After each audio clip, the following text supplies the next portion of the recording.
Okay, so let's dig into this.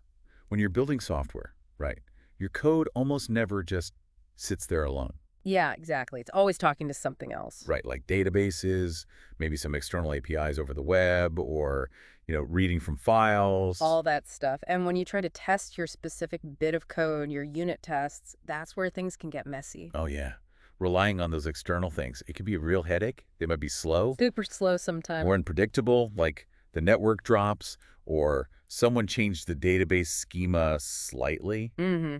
And suddenly your test fails, but your code, the logic you wrote, is actually fine. Exactly. It's not a real failure of your logic. It's the environment, the dependency. So to really test your code properly, you need some isolation. And that's where, professional developers use this really key technique. Uh-huh. Instead of hitting the actual database or the real file system or calling the live API in your test, Mm-hmm. you swap it out. You replace it, yep. And these replacements, these stand-ins, they're generally called test doubles. Test doubles, like a stunt double in a movie. Kind of, yeah. They look and act enough like the real thing, the dependency, so your code can run its scene, basically.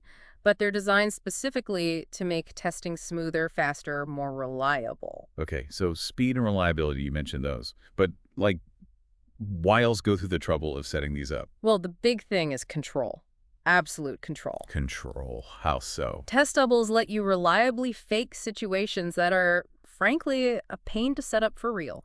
Like error conditions. Exactly. Need to see how your code handles a super specific, maybe rare error from an API. Hmm. Or what if a database query finds nothing, returns an empty set? Right. Those are hard to force consistently. But with a test double, you just tell, hey, when this method gets called, return this error or return this empty list Yeah. instantly, every single time you run the test. Okay, that's huge for nailing down error handling and edge cases. Does it help with verifying interactions too? Like, did my code actually call the payment gateway correctly? Precisely. That's another major use case. Did it call the save method? How many times? What data did it try to save? Test doubles help you confirm all that. Gotcha. And, diving into the different types, there seem to be a few key ones.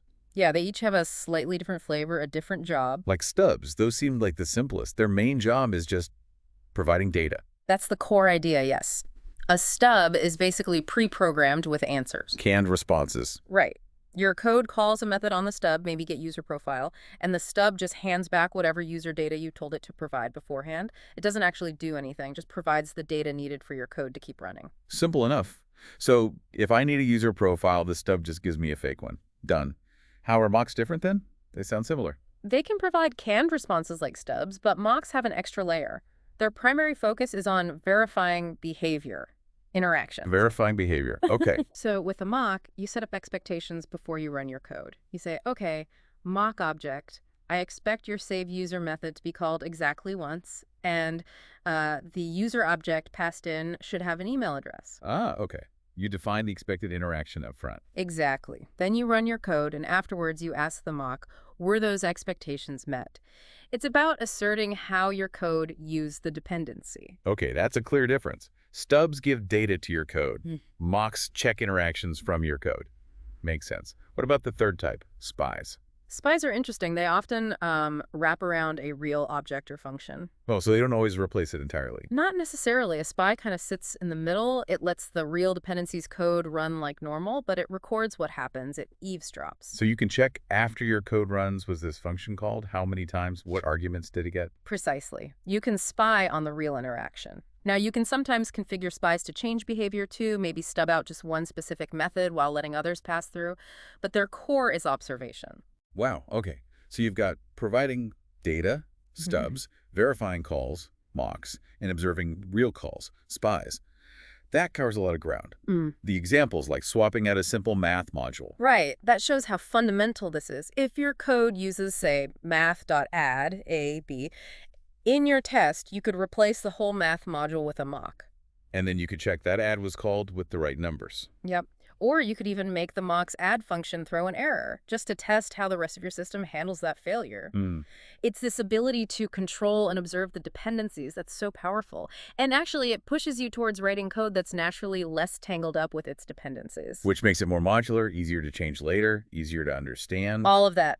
So yeah, getting comfortable with test doubles, stubs, mocks, spies, it's really not just about testing. It's fundamental to writing solid, maintainable code you can actually trust. Absolutely essential skill. And what's really cool is thinking about how this act of deliberately isolating things for testing, it changes how you think about building the software in the first place. Yeah, it forces you to consider those connections, those dependencies, much earlier and more explicitly.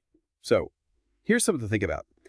Beyond just making tests better, what other maybe unexpected benefits could you get in your whole development workflow? Just by designing your code with that kind of isolation in mind from the start.